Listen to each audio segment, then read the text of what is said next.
नाज़िन ٹنڈوالهيار जे ख्वाजा अजमेर ऐं समेजा कॉलोनी में गुज़िरियल केतिरनि महीननि खां नेकाल सिस्टम ख़राब हुअण करे रहिवासी तोड़े स्कूली शागिर्द सख़्त ॾुखियाईनि खे मुंहुं ॾेई रहिया आहिनि। उन हवाले सां ॾिसो था नसीर शाह जी ही रिपोर्ट।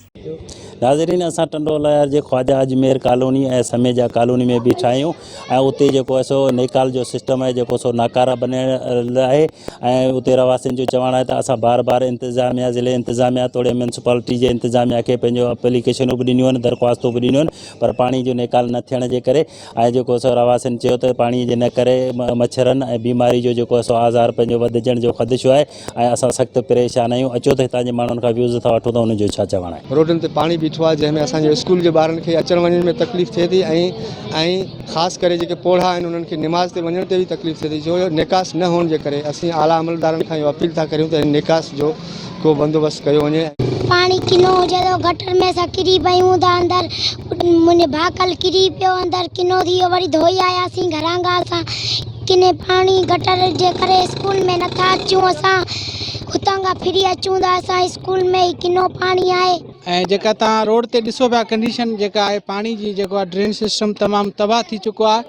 इहा ई कैफ़ियत जेका आहे इहा ई हालत जेका आहे अंदरि गलियुनि जे अंदरि बि आहे ऐं काफ़ी मरतबा असां जेको आहे जेका आहिनि असां कंप्लेन कई आहे DC साहब खे, जेको ADC1 साहब एडमिनिस्ट्रेशन सभु आया आहिनि, लेकिन अञा ताईं कोई लाइ अमल हिननि न जोड़ियो आहे।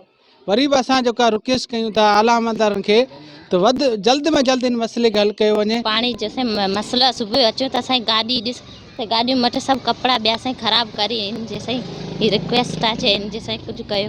हीउ मसइलो असांखे वक़्तु खां अचे पियो, असां कई अमलदारनि खे वॾे ऑफिसरनि खे चयो अथऊं पर को बि ख़र्च नथो निकिरे। हीअ गंदगी लॻी पिया, माण्हू नुमाज़ ते कीअं वञे, ॿार वीचारा स्कूल में कीअं अचनि, डेली त एक्सीडेंट थो थिए, उनजो ज़िम्मेदार पोइ केरु हूंदो। वॾे में वॾो मसइलो ई पाणीअ जो आहे ऐं उस्ताद आहियां हिते जेको आहे ॿार वीचारा ही डेली जो मसइलो ई गटर जो पाणी जेको आहे सो उछलियो पियो आहे रोड में, ॿारनि खे अचण में ॾाढी तकलीफ़ माना जेको आहे थिए पई, नियाणियूं आहिनि उहे वीचारियूं ॾाढियूं परेशान जेको आहे सो में हमें भी परेशानी होती है, हमारे अलावा बच्चों को भी परेशानी होती है। यहाँ पे छोटे छोटे मासूम बच्चे हैं जो पढ़ने के लिए स्कूल में आते हैं, गिर जाते हैं, किसी के कपड़े ख़राब हो रहे हैं, किसी को ज़ख़म हो रहा है। अल्लाह ना करे कोरोना की वबा वैसी फैली हुई है और इससे अगर कोई वबा हो गई और इजाफी बीमारी होंगी उसका कौन जिम्मेदार होगा। नाज़रीन तव्हां कॉलोनी जे रहिवासियुनि जो पंहिंजो मौक़ो ॿुधो त हुनजो चवणु आहे त हिते स्कूली ॿारनि ऐं निमाज़ीअ ते वेंदड़ निमाज़नि खे बि सख़्तु परेशानी आहे। इंतिज़ाम खे घुरिजे त असांजा ई मसइला आहिनि अवलियत जे बुनियाद ते हल करे ऐं पाणी जो नेकाल जो सिस्टम पंहिंजो सही कयो वञे। कैमरामैन टीम सां गॾु